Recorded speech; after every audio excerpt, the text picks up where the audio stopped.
Well, the monsoon session of Parliament ending today without approving the biggest ever tax reform for India, the GST. Parliament has been held hostage to daily disruptions by the Congress demanding the removal of Sushma Swaraj.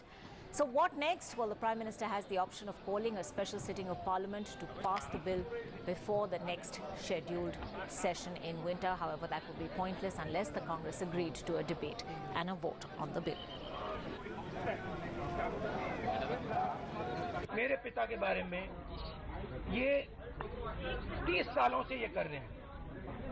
The judicial system of India has cleared Rajiv Gandhi. The judicial system of India has given a statement saying that this was a campaign against Rajiv Gandhi.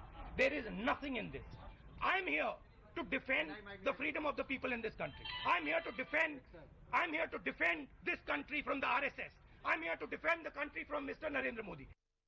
That the supreme leader of a mainstream party enters a well, the well of the house.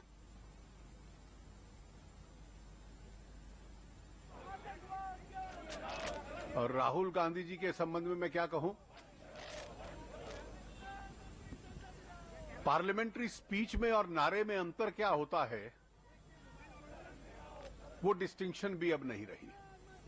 Considering that most other parties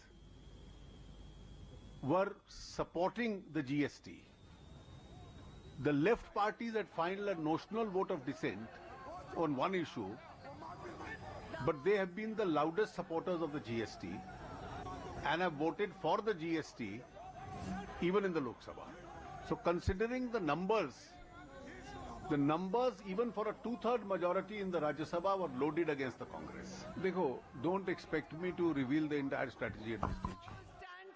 Rahul Srivastava joining us for more. Rahul, the rhetoric, of course, keeps getting ratcheted up further and further. But the Finance Minister also admitting that it was tough now to meet the GST deadline. What next as far as the crucial tax reform is concerned?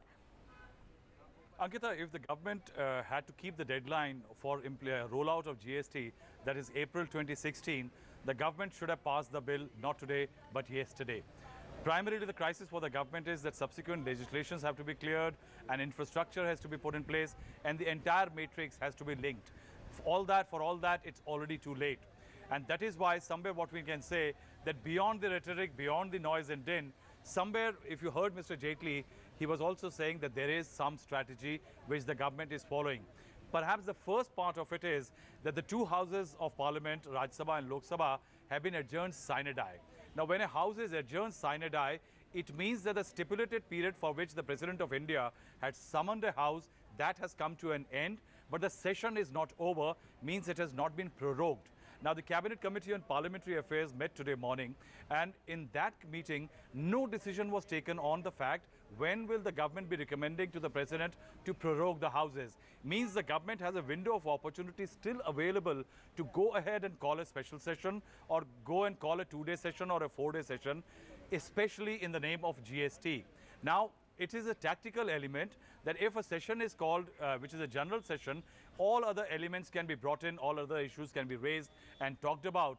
But what the government could well be thinking by not proroguing the House at this moment is largely that if a special session is called only for GST, then the opposition, if it disrupts in the name of anything else, then the lines will be clear with a greater number of political parties supporting the GST bill across the political spectrum, not just the friends of the BJP, but even the political foes of the BJP. The government's attempt could well be to isolate the Congress party and the left and also to show that they are primarily opposing GST. And that is why the houses have not been prorogued. One will have to wait and see how it goes about. Right. Because given the acrimony at this time, yes, the House may be in the name of anything. What we can say in the near future, there is going to be no end to disruptions in Parliament.